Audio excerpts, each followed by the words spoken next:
Dalam mendukung dan mensukseskan penyelenggaraan pemilihan umum serentak tahun 2024, Jaksa Agung RI Sanitiar Burhanuddin telah menerbitkan Instruksi Jaksa Agung atau INSJA nomor 6 tahun 2023 tentang optimalisasi peran Kejaksaan Republik Indonesia.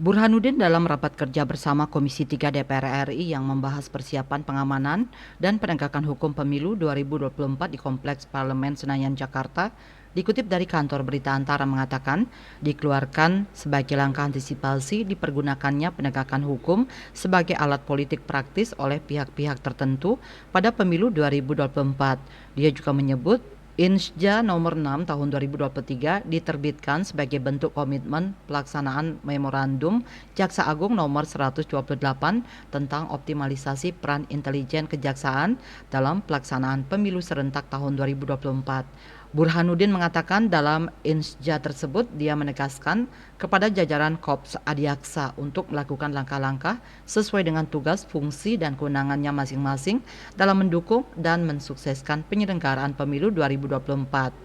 Hal itu dilakukan dengan memetakan potensi ancaman, gangguan, hambatan, dan tantangan AGHT yang berpotensi menimbulkan tindak pidana pemilu sesuai bentuk deteksi dini, pencegahan dini, serta menemukan langkah mitigasi dalam penyelesaiannya.